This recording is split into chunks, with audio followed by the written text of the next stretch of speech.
Hello and welcome to Californiography. I am Javier Servin, aka Howser, and today we're in the city of Bakersfield paying a visit to one of its most distinctive landmarks, the Big Shoe. Now, this type of architecture is very near and dear to my soul, so you know that I took an instant shine of this building and had to cobble together a timeline of its history. Hi, I think I've hit my shoe pun limit. Let's check out the history of this unique shoe repair shop.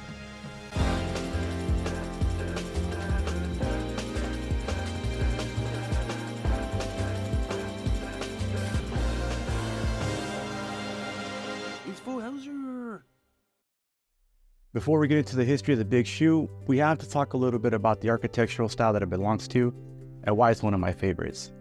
This style of architecture is called programmatic architecture, where a building is made to look like what's sold inside or illustrates the name or theme of the building. Back in the 1920s and 30s, as car culture was taking shape in California, business owners needed a way to draw in drivers, and they figured, why have a sign outside your building when the building itself could be your sign? This is how we ended up with buildings like the Donahoe in La Puente, the Tamale building in East LA, and of course, the Big Shoe in Bakersfield.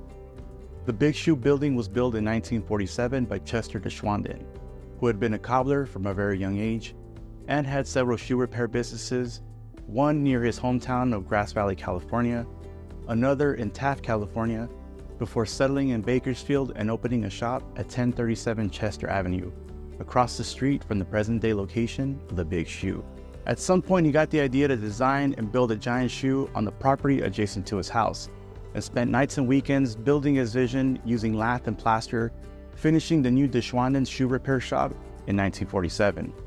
It measures 16 feet at its highest point, is 30 feet long, 10 feet wide, and has a 50-foot rope that serves as the shoe's laces. The shoe is roughly a size 768. Unfortunately, Chester only got to work inside his architectural masterpiece for 3 years before passing away in 1950. His son Donald took over the business, having worked beside his father since the age of 9, and ran the business with his mother Margaret for the next 40 years until Donald unfortunately passed away in 1992. Afterwards, the shop remained vacant for a decade, with unclaimed shoes piled up in the front window. A car slammed into the shoe sole in 2000, but the damage was fixed by Margaret, who eventually sold the house and shoe business to Salomon Olvera in 2002, who owns several buildings along Chester Avenue, including one that serves as headquarters for his lifetime family cookware company.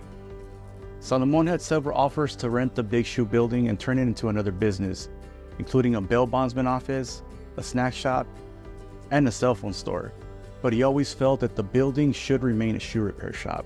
As Salomon said in an interview, "I admire the passion that Mr. Deschwanden has for his profession to build something like this.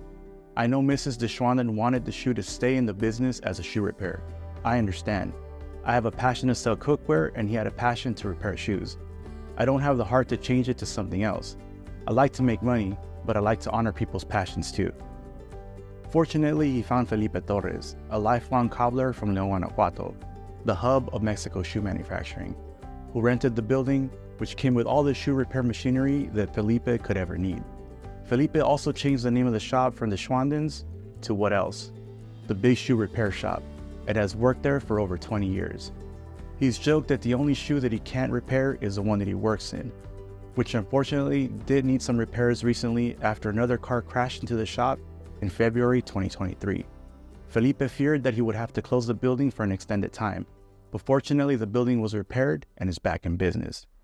So if you ever need to give new life to some old shoes, there really isn't anything better than getting them repaired inside a giant shoe and helping to keep this business, an outstanding example of programmatic architecture, open for many years to come. Thank you for joining me on today's trip to Bakersfield to check out the history of this offbeat and beloved attraction.